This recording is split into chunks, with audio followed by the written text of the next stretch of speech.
Greetings and welcome to the Pandemic Podcast, where today we are addressing the digital ID debate. First, we had lockdowns, then came the vaccines. Next, the idea that certain parts of society might be for the vaccinated only, something we're beginning to see in different parts of the world as we speak, enabled by smartphone-based vaccine passports. But is this momentum towards social control the precursor of digital biometric IDs? Will the state require us to sacrifice some of our independence and free will to participate within society? Is this an inexorable move towards an Orwellian dystopia where we are coerced into constant surveillance or get effectively sidelined by society based upon the conditions and will of the government? Could we also be looking at central digital currencies tied to our identity that could be turned on or off based upon our behaviors, somewhat akin to the social credit systems that we've seen in other parts of the world? Or is digital ID merely an inevitable next stage of our adoption of technology?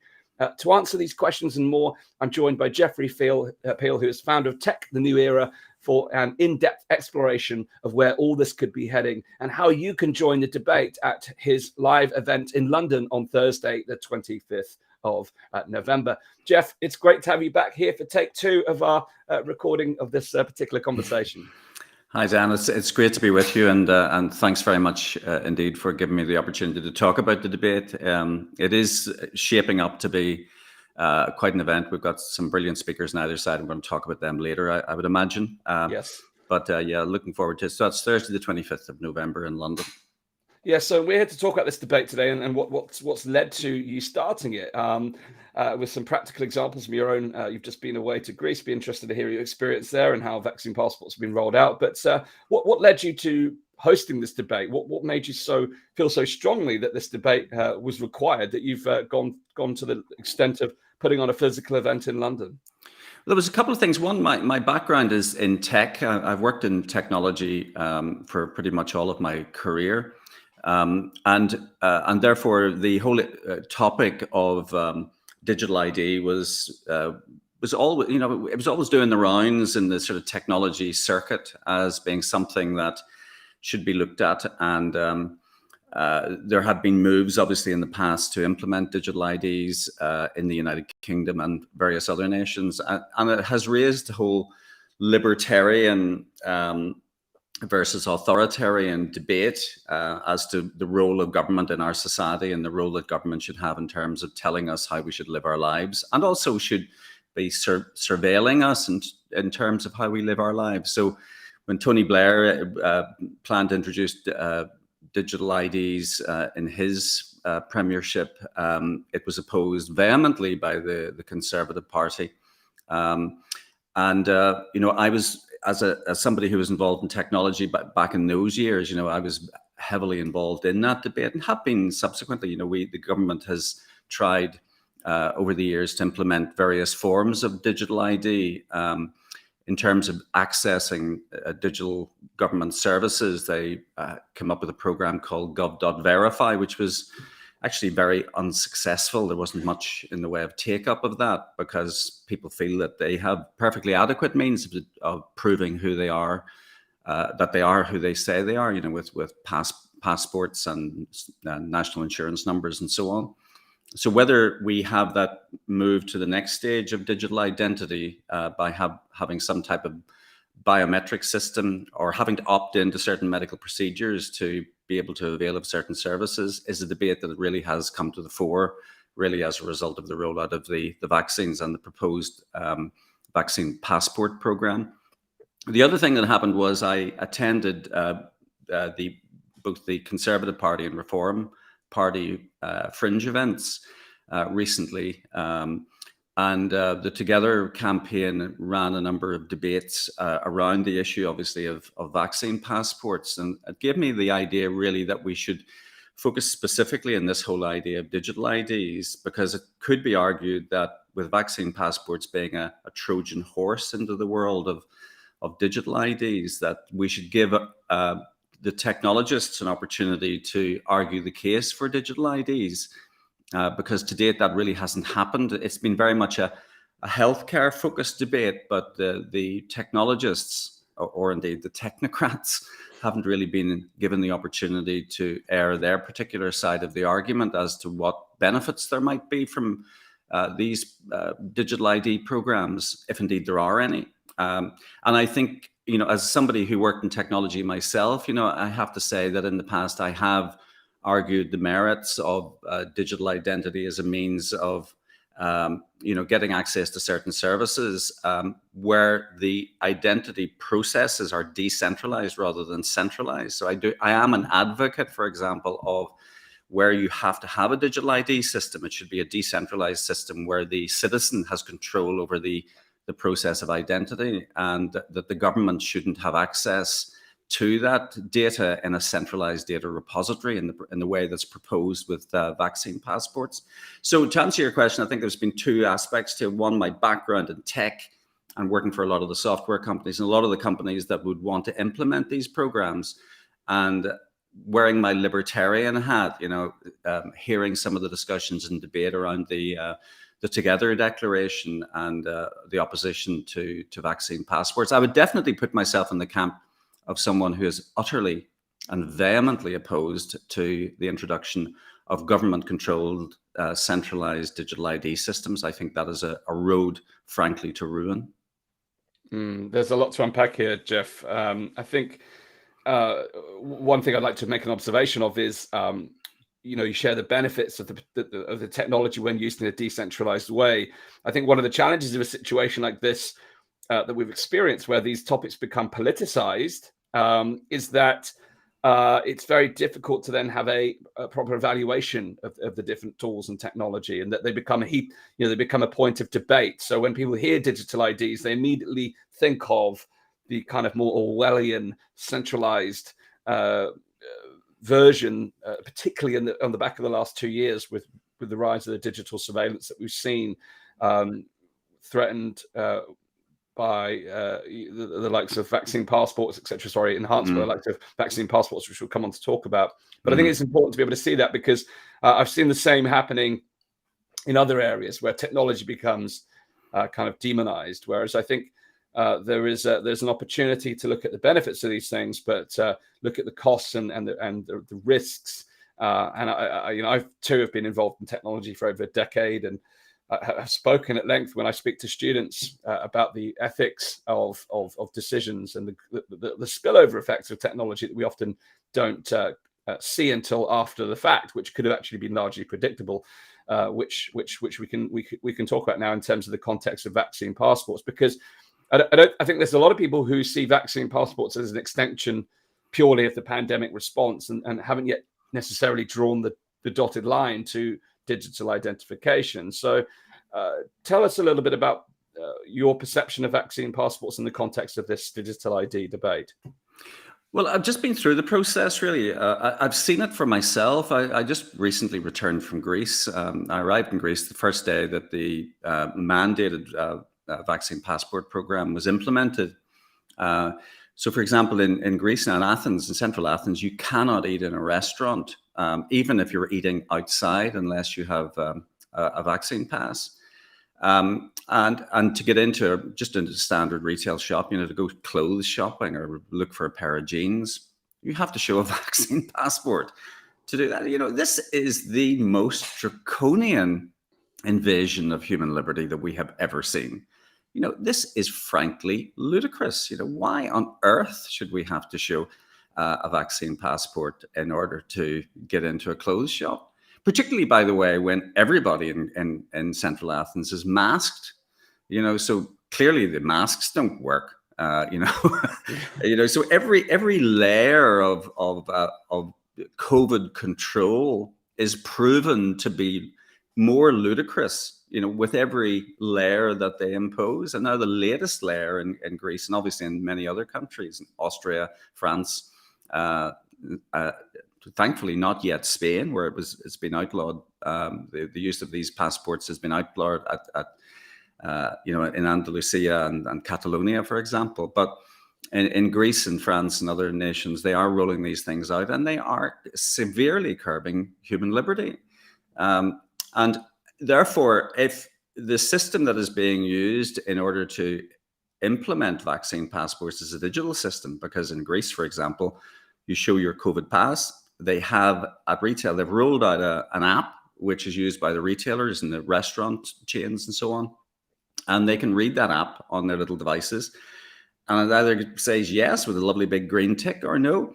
Now, obviously, elderly people and so on may not have access to smartphones. So the system requires maybe their family members or whatever to print out a COVID certificate on their behalf, so that there is still a degree of paper shuffling. The whole idea is that you have to show your papers. Well, actually in Greece, where smartphones are not widely used by certainly elderly demographics, there is literally the showing of papers at shop fronts. But the consequence, of course, is the shops are empty. They are literally empty. We walked around shops around Syntagma Square and looked in, and there was nobody in them.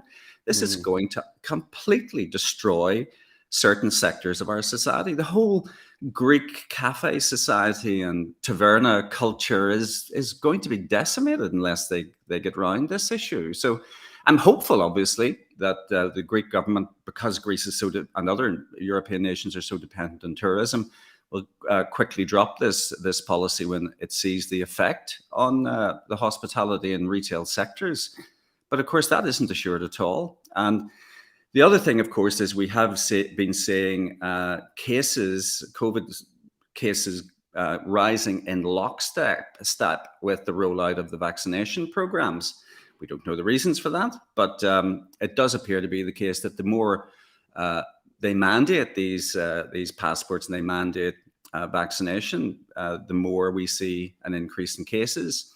And of course, the Wall Street Journal, for example, just this morning or yesterday, I believe, published a story indicating that there has to be increasing investigation into the link between vaccine rollout and myocarditis. So somebody said to me recently, if you want to see the consequences of the vaccine rollout program, don't be looking in the COVID wards, look in the cardiac wards, where the consequences are yet to be proven, but certainly there are questions to be asked. So I don't think I answered your question, though, but certainly the vaccine passport schemes, a bit like the vaccines themselves, are being rolled out very, very quickly. And there are loopholes in the systems in that, with paper shuffling and so on, there may be a way around them. But the fact is that over time, those systems will be tightened up. And ultimately, we will see the emergence of a two-tier society where the free thinking are going to be discriminated against in favor of those people who opt into the system and are quite comfortable with being mandated in terms of their health procedures and also the showing of papers and vaccine passports. So it is an inevitable move towards digital ID systems.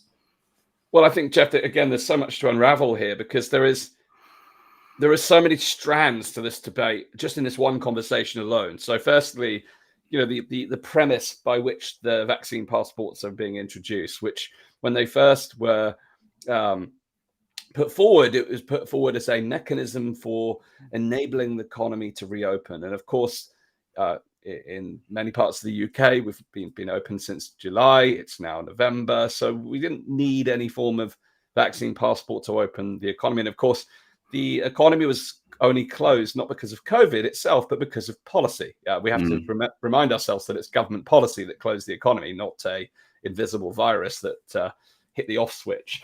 It's government decisions. And similarly, vaccine passports are a government decision.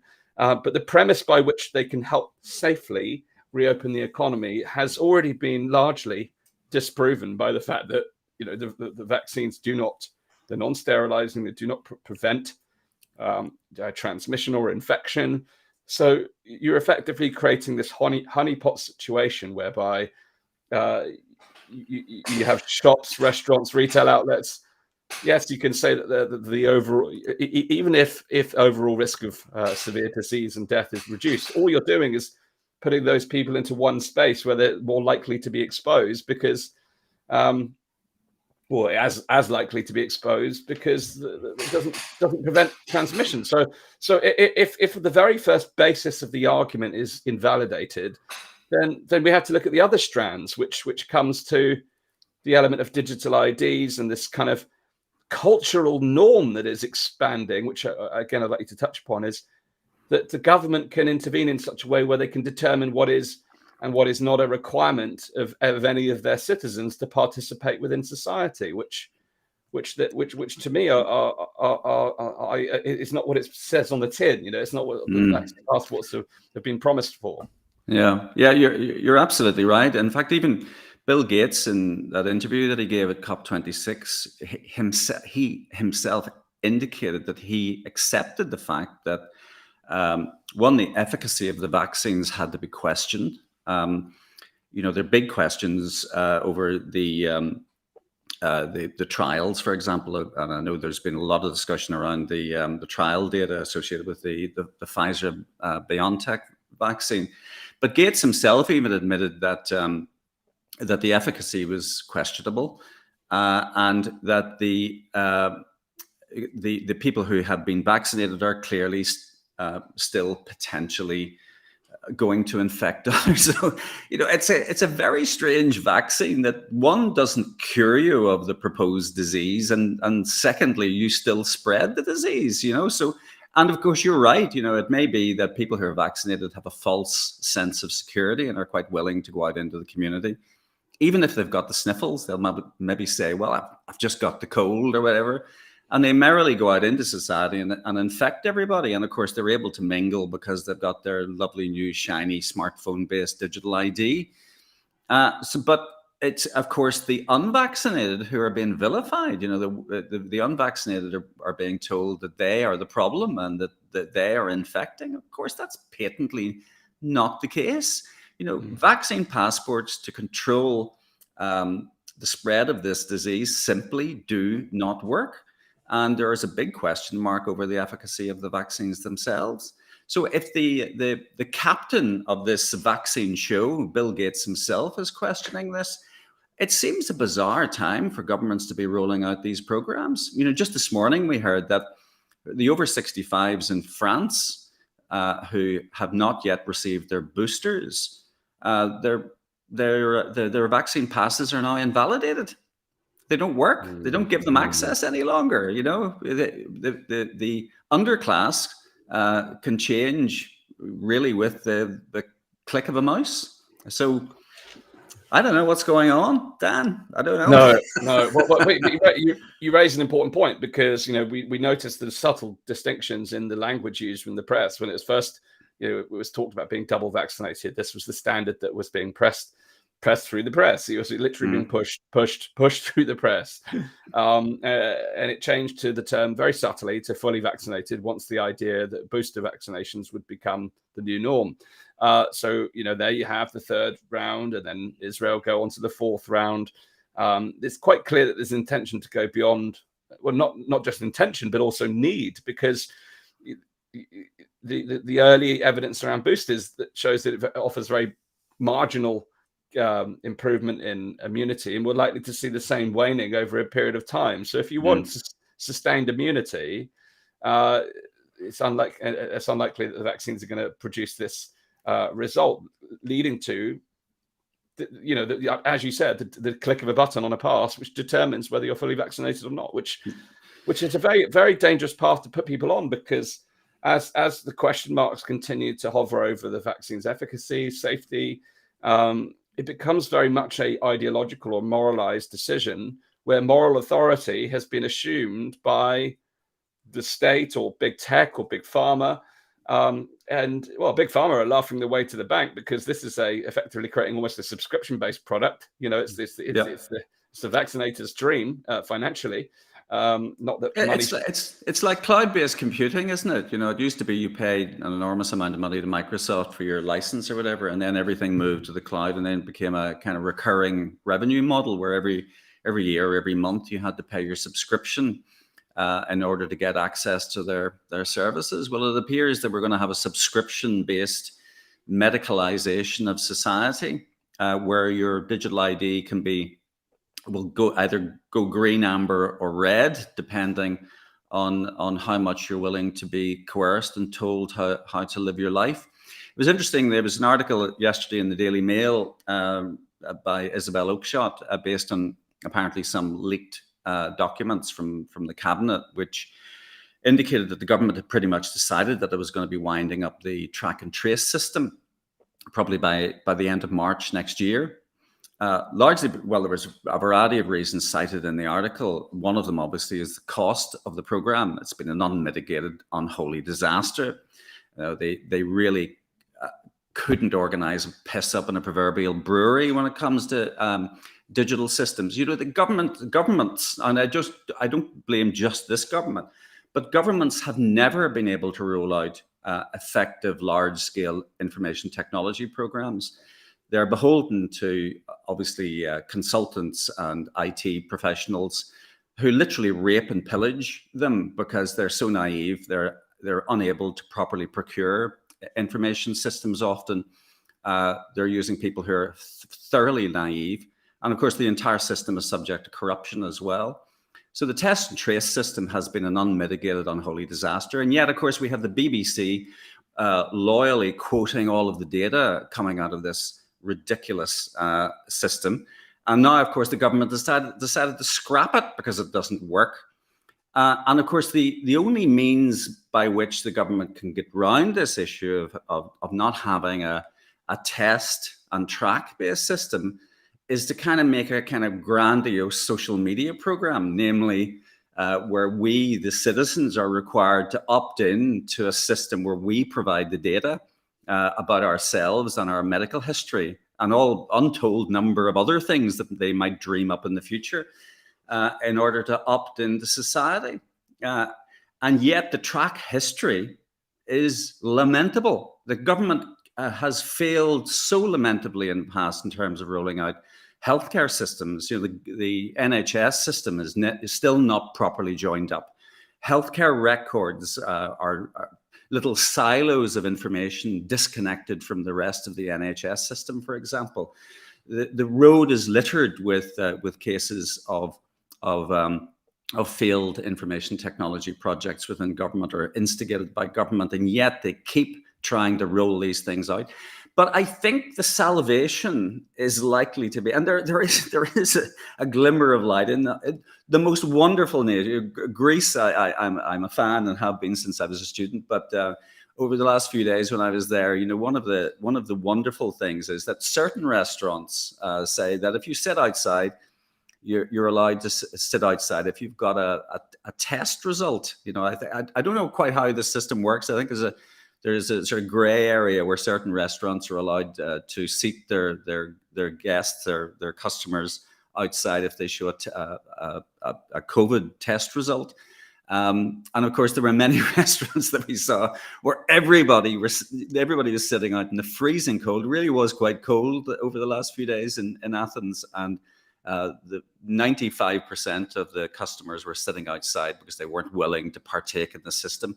And that's the way to break this, I believe. You know, citizens have the opportunity to break this by saying, we're not going to partake, we'll vote with our feet, and the market will take over. The market will say, well, you know, people will not partake in eating in establishments or visiting establishments that implement the system. And business owners are brilliant at getting around some of these rules as well, particularly in places where, like Greece, where you know, they'll come up with weird and wonderful excuses not to stay true to the law. But of course, others might well say, well, they're going to fine us 10,000 euros if we don't stick with the system, so we have to go along with it. But thankfully, customers will vote with their feet and find places and establishments that are a bit more free thinking. Dan, unfortunately, I can't hear you. No, yeah, so apologies. So this issue isn't about whether simply you are vaccinated or unvaccinated. This is about whether you are willing to tolerate this level of government intervention into private life, because it doesn't necessarily stop here. You know, it could be a COVID vaccine today, flu vaccine tomorrow, or any other human behavior. And what we've seen throughout history is when you begin to discriminate and segregate and stratify people based upon human characteristics or behaviors, there has not been a time in history where this has ended well. No. And we are at the dawn of this piece right now. This is the trajectory that we are very clearly on, that needs to be stopped. And you're absolutely right. I do share that view that the public hold that power, but I'll come to that in a moment. But what he described is still, even if it's showing test results, it's still a show me your paper society. Oh, And yeah. we have to remind ourselves that all of this has been predicated upon what is largely a campaign of fear, which has created the scenario. I mean, to me, I describe it as the greatest fear-based marketing campaign in history, whereby even the level of dissonance around this is insane. Even if people now have had multiple friends who have had COVID, their children have COVID, their children's friends have had COVID, was, of course, there are sad occasions which lead to serious illness or even worse, death. And we're not taking anything away from that, but there are clear, nearly 2 years of evidence now. There's some pretty clear-cut risk factors that again, there's always exceptions, but we've got a situation where the underlying need has just been heightened so aggressively by this fear campaign that we're no longer rationalizing upon the very basis of the argument, which is about the idea of getting sick. But we've also got this new culture where now we are presumed sick until proven healthy. For nearly 2 years now, even if you could be completely healthy for the entire time, but based upon the way the government has treated you, you are assumed to be sick. This idea of asymptomatic transmission. And again, in preparation for this broadcast, I re-reviewed the latest evidence on asymptomatic transmission. And whilst it does exist, it's exceptionally small risk. It's negligible, as is pre-symptomatic, because pre-symptomatic is a bigger problem than asymptomatic transmission, but very marginally. Again, it's incredibly small levels of risk, according to the data. This is so all of this is still predicated on this heightened fear, the idea that people mingling together is going to drive these super spreader events, and that these things justify the end. Which, even if you take the vaccines off the table, it's the idea that you follow this test culture. It's still a show me a papers society. But what my concern about this is that whenever we see a crisis, and there's always the old phrase, never let a good crisis go to waste, it feels like governments are taking that opportunity. And this idea of a show me your papers society is a gateway to the types of things, or could be a potential gateway. Vaccine passports become the gateway drug to digital IDs, which have a much far reaching capacity to take different forms, in my view, of conditional based living, where the other value judgments, now that we've seen that moral authority has been assumed by the state, they can also extend that moral authority over different forms of behaviors, as we've seen in the likes of China with the social credit systems, which are all predicated on a digital identification system. The tools and technology are all there. The investment, if you read any of the Gartner reports or any of the industry reports, the PwC's, these Ernst & Young, the major reports, the Deloitte, that have written massive pages and pages on the expansion of the digital ID industry. It's all in black and white that this is heading towards the digital technologies that have these conditional capabilities. So what is your view on this, Jeff, in terms of where the transition from vaccine passports into this broader digital ID system? What are your views? Well, clearly, I'm in the camp that says that we shouldn't have these things. That society should not be delimited, and society should not be demarcated really on the basis of your vaccination status, and therefore the entry door, the Trojan horse, is not created in the first place. So, but of course, who the hell am I? You and I, Dan, and many others have been having these debates and resisting some of these moves towards coercion for next very close to 2 years now. It may well happen. I think it's a classic example of corporatism, though, at play here. Government really in the United Kingdom doesn't exist any longer, and as society becomes more and more complex, essentially, the power brokers are the corporates. And, we've seen that with test and trace, for example. It was well quoted over the last few months, the day rates that were being paid to the consultants that were involved in the test and trace programs. even the day rates being paid to the people who are manning the call centers, this is good, easy money. A lot of them are sitting with their feet up, doing very little, and being maybe paid £20 an hour to pester people when on returning from their holidays to Greece or Italy or Spain or wherever. But the corporates are driving it, and we have government. And again, it goes back to the point I was making earlier that many in the civil service, and Dominic Cummings, bless him, pointed this out when he was at the civil service or working within Downing Street, that most civil servants with liberal arts degrees and so on, highly unworldly, they've never really worked in business. They may well have got a first-class honours in classics from Cambridge or whatever, but that's about, and that obviously is an indication of their great intellect. But in terms of worldliness and understanding how systems work and the complexities of the modern world, they have no idea. And therefore, they have no idea when they're being hoodwinked. And they are. This is a gravy train. And ultimately, I think it's about following the money.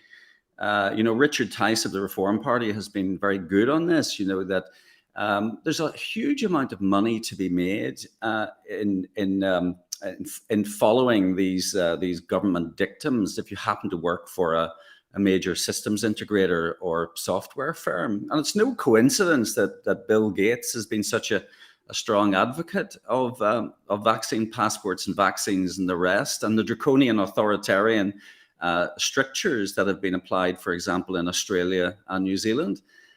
This is a wonderful orchestrated means of large companies making an absolute killing. And the fact that the vast majority of our society can't see that they're actually being taken for a ride is absolutely astonishing. But I think this, for me, represents the end of government. I have no confidence whatsoever that the cabinet or senior civil servants have any idea what they're doing, have any end game in sight, other than the end game that has been defined for them by major technology companies and professional services firms. Well, Jeff, you make a really interesting point. I mean, I've just had a few days off over the weekend for various family occasions, and you come back afresh on Monday morning and thinking about, where do we go from here? What is the solution? And ultimately, what has occurred for myself is that I've lost absolute trust in government, absolute trust in media, absolute trust is gone in science, any central institution, whether it's the World Health Organization, the UN. And I thought, this is not sustainable. It's not tenable. So we have to, as we've seen in other kind of global crises, whether it's warfare or economic recession, off the back of these major global events, we often see radical change, or can see the seeds of radical change, and the birth of new institutions and organizations to lead the world forward. And I fundamentally believe that this is the opportunity that comes from this, is we reevaluate the role of government, we reevaluate the role, the relationship between the government and the individual, and also the private sector, because you're absolutely right. There is no. It's who runs the government now, and it's. But Dan, the thing that I find astounding, during the COVID debate, we had lots of people, or captains of industry, or people who ran, commercial businesses, taking a position and taking often a personal position, but saying that they were acting on behalf of their organizations. Michael O'Leary of Ryanair would be a case in point, where he was absolutely, vitriolic about the moves towards Brexit and UK exit from the European Union. And yet he has said very, very little about the absurdity of some of these systems. He made a whole issue over the fact that we had to bring in little plastic bags onto the plane to put our cosmetics and, face lotions into. But he said nothing about the absurdity of us all sitting around wearing masks after everybody in the plane is supposedly vaccinated or has had a PCR test. In the case of the recent flight that I took, everybody in the plane has been either tested or has been vaccinated. And apparently, if you're vaccinated, you're perfectly safe. And yet we all have to sit around in masks in the plane. We're told that when we leave the plane, we have to, socially distance in the airport, even though we've all been crammed into the plane during the flight. This is ridiculous, absurd, anti-scientific bollocks, frankly. And yet none of these great captains of industry say a word about it. It could well be that Michael O'Leary is very concerned, that he might lose his aviation license or whatever. But there are other businesses where people could take a stand.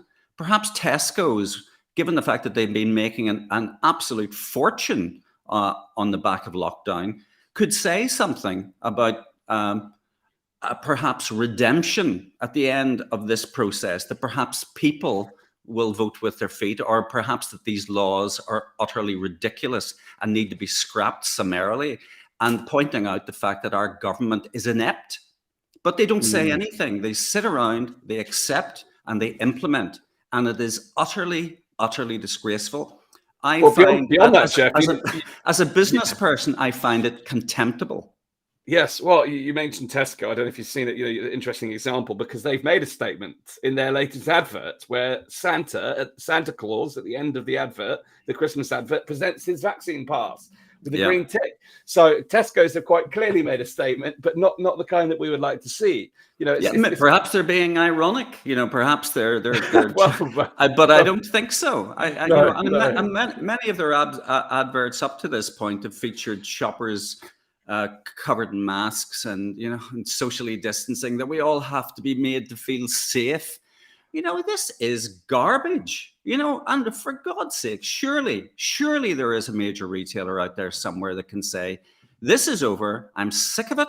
As Theresa May said, we will have this disease, whatever the hell it is, endemic in our society in perpetuity. So let's move on. Let's rip up those stupid, ridiculous signs on the floors and the hazard tapes over the doors and those bizarre perspex screens covered in sputum spreading bacteria.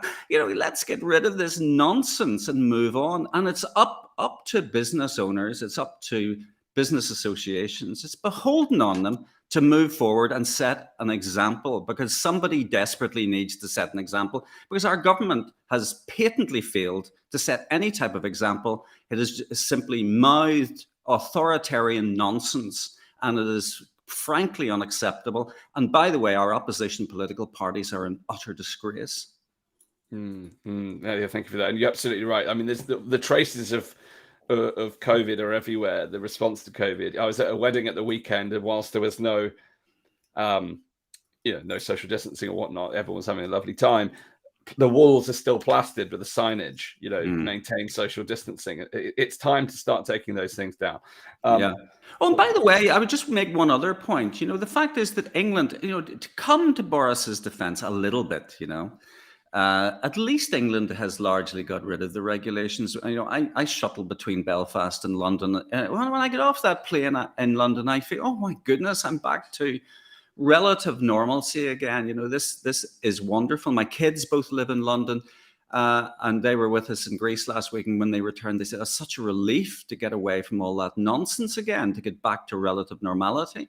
The fact is that England is leading the rest of the United Kingdom in getting rid of these ridiculous regulations. People are still rambling around in masks in Scotland, Wales, and Northern Ireland. Disgracefully, Wales have proposed implementing COVID passes, but hopefully this will be defeated legally. But we have a feather in our cap. I was speaking to a taxi driver last week in Athens, and he said, "What's it like in the UK?" And I said, "Well, in most of the UK, the rules have largely gone. So let's make something of it. And of course, cases are plummeting. So let's make something of this. Let's be a great nation again. Let's be Great Britain and shout from the rooftops that these rules and this coercion doesn't work. It doesn't work.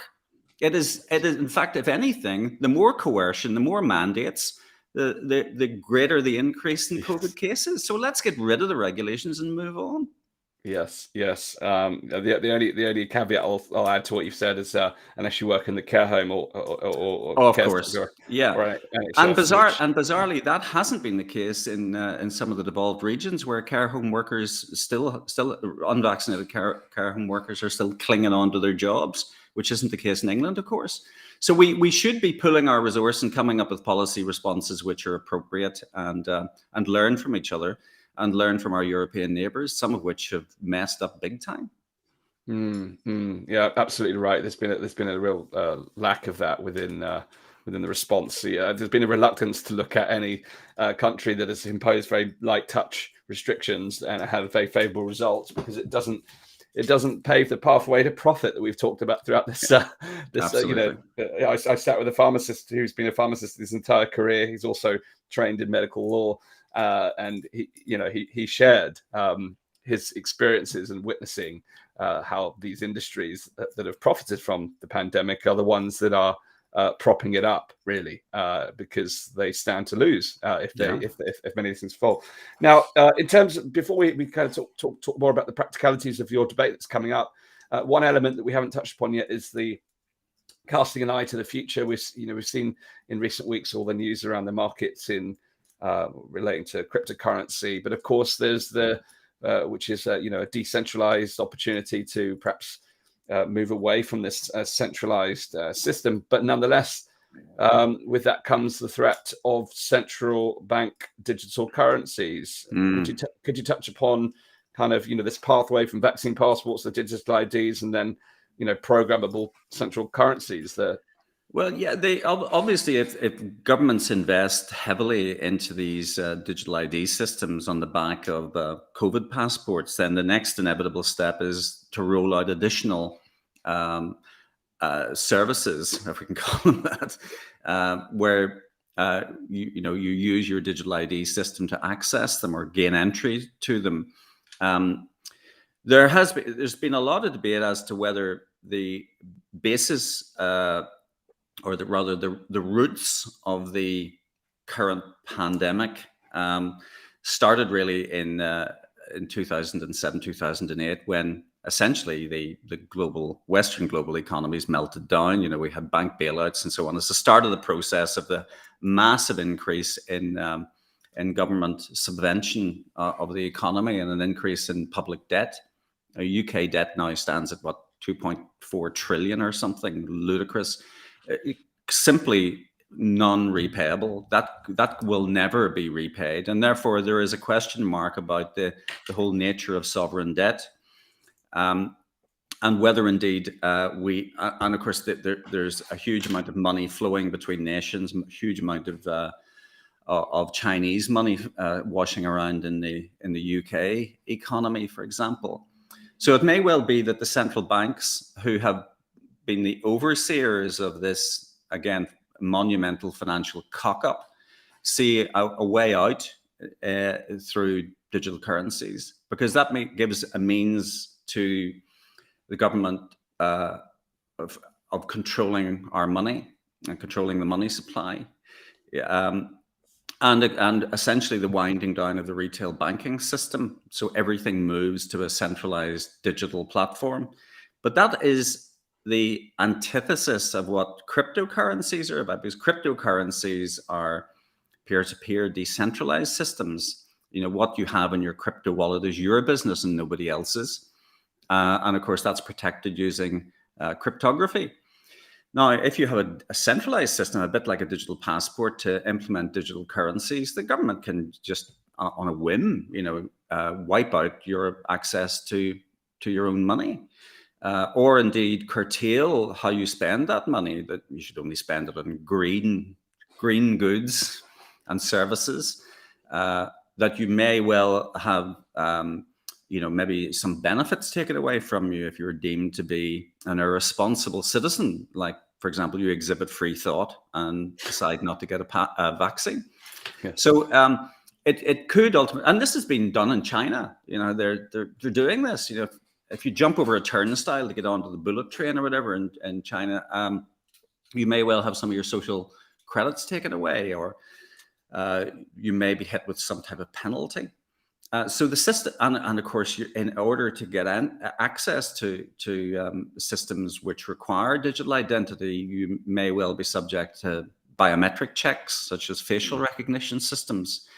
We're already seeing the retrofitting of closed-circuit television systems across certain nations with facial recognition systems, and using artificial intelligence to determine whether someone might have a tendency towards hurling a Molotov cocktail at a Chinese tank, for example. So we are really opening the door. If we accept the concept of central government defined digital IDs, we're potentially opening the door to the government controlling our livelihoods in ways that we have never contemplated before. And I wouldn't rule this out. You know, the fact that we had policemen and police helicopters telling people that they couldn't go walking in the Yorkshire Dales or whatever, it's not beyond the realms of possibility that the government could be planning something like this, particularly when they're looking down the barrel of more and more debt that is simply non-repayable. Well, you're absolutely right, and I think there's certainly clear evidence the government is considering it. There's white papers on the government website you can download. There's an entire PDFs which actually talks about programmable currency and social credit style systems. There's plenty of discussion certainly taking place within the walls of government about these things.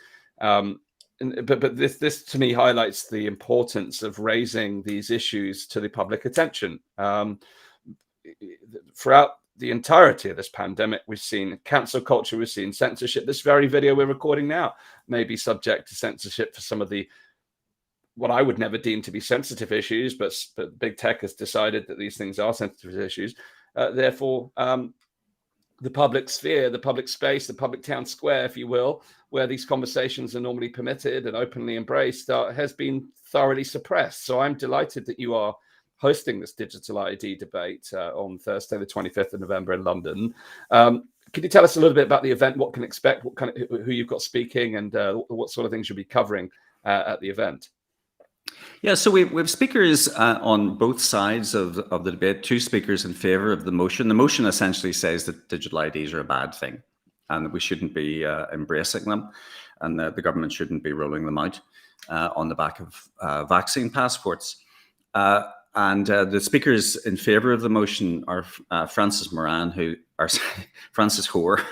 I conflated my two speakers. Yeah, yes, Francis Hoare, the lawyer, human rights lawyer, and legal commentator, who's spoken widely, and in fact spoke at one of those debates I mentioned earlier at the one of the party conferences. They've spoken widely on how he sees this as a move towards total authoritarian control. And we've also got Bob Moran, who many of you will know, and many of the watchers will know and love, the former cartoonist at the Daily Telegraph, who is a very outspoken critic of COVID response, and there you go. Against the motion, we have Bill McCluggage, who's the former Deputy Chief Information Officer at Her Majesty's Government at the Cabinet Office. And has been involved in a number of other digital ID initiatives, such as the Open Banking Initiative. And David Birch, who's again a well-known author and investor and consultant operating in the whole field of digital IDs, and is a big advocate for them. So it's going to be a very interesting debate. It's rare, these days, that the two opposing sides of the argument come together. A lot of people who have been very much in support of the vaccination program and the health response to COVID, a lot of those people have been very reluctant to debate. And unfortunately, the mass media, the mainstream media, have been very reluctant to invite anybody who has a counter view to the government's narrative to come on air. Talk radio and GB News. I forgot the name, but there for a sec. Have been very, very good in terms of airing some of these discussions. But the mainstream media, the BBC, ITV, and Sky News, and so on, have been extremely reluctant. So it's an opportunity for us to have a debate about this. It may well be that Bill and David make some very valid points about some of the merits of digital IDs. Perhaps they take a view that that this shouldn't be used in the way that the government is proposing using it. I don't know. I just don't know what they're going to say. But essentially, so it's a battle between the ethicists and the legal minds versus the technologists. So in that respect, it's going to be an extremely interesting evening. Well, I'm absolutely certain it will be, and I think one of the things that we've seen is this polarization, and I think it's manufactured. I've read all kinds of books around the history of media and advertising, and it's very clear that polarization has been a tactic that has been deployed to divide society over and over again, and we've seen it within the last 2 years with the COVID situation, which we can't call it a COVID debate because there has been no debate, but nonetheless, if there had, we would be very clear that there's more to be discussing here. So I do value the fact that there is a debate, and I also find that there is always something to learn, and at the very least, one can start to discern other people's perspectives on these things. So yeah, it's been unfortunately there's been precious little of it coming from Westminster as well, and of course we had that ridiculous situation of the COVID-19 emergency legislation being just rushed through Parliament without even a vote. So unfortunately, parliamentarians have really let us down. We expect Parliament to be the venue for these debates to be happening, and of course they're not. So as citizens, I suppose we have to do something about that, because frankly it's intolerable. Absolutely. Now, for me, I found that the easiest way to get the tickets for the event here is at the Tech New Era website, which you can go to techthenewera.co.uk, and you'll see here you can click the attend our debate. What I was showing there on the screen a moment ago is you can see the Eventbrite page where you can pick up your tickets. How many tickets you got left, Jeff? Can people still come and attend in person? Yeah, we have a few tickets left. And we're charging a small fee, hopefully just so that we can cover our costs. Costs obviously to hold an event like this. There are some reduced price tickets for students and the unwaged. And if you really can't afford a ticket, and are facing hardship by paying a $5, let me know, and I'll obviously let you in if you really desperately want to attend but can't afford a ticket. Well, very kind of you, Jeff. I think, the situation we found the last 24 months is absolutely decimated the economy in many different ways, and people find themselves in all kinds of different circumstances. Absolutely. And I think many of those people who have been victim of the COVID policies are the ones that perhaps feel most strongly about some of these things. You're right. We did have a big allocation of free tickets as well when we first opened up. So there quite a few people did get free tickets. So we've tried to accommodate as many people as we can, and also obviously to accommodate all shades of opinion. I would ask anybody who's attending and has a free ticket who's attending and maybe holds a view very unlike mine, just to come along and participate, but recognize that this is a debate and that all views should be respected. Indeed. Jeffrey, it's been fantastic having you on the Pandemic Podcast here to talk about the debate on the 25th of November. I look forward to seeing you there and hope to meet some of our Pandemic Podcast audience there. So please do make sure you grab a ticket to join us in London on the 25th. It will certainly be a fascinating evening, and I look forward to hearing the discussion live in person. Jeffrey, it's been a real pleasure speaking with you again here today. You've raised some of the really important issues. Your motion is very clear, as is mine. But here's to the debate, because if there's anything else that we've taken from the last 22 months, is that free speech is under threat, and these types of discussions are more important than ever. So all kudos Absolutely. To you for putting this together. Thank you very much indeed, Dan. It's always a pleasure. Thank you. And to those of you watching at home, whether live or on the replay, please do make sure you subscribe to the Pandemic Podcast. Every time I use the V word, whether it's a vaccine or vaccine passport. I do worry that the next day I won't be able to broadcast live again. This is such as the conditions of the world that we live in. So please do subscribe to make sure we can keep you up to date with the latest interviews and content.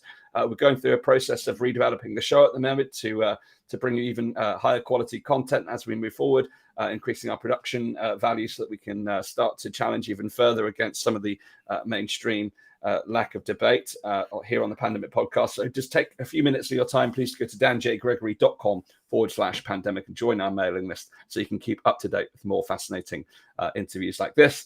And again, once more, go to techthenewera.co.uk and grab your ticket for the event on the 25th of November. I'll see you there, Jeffrey. Thanks again for being on the show, and thanks to everyone watching. Thanks, Dan. See you then.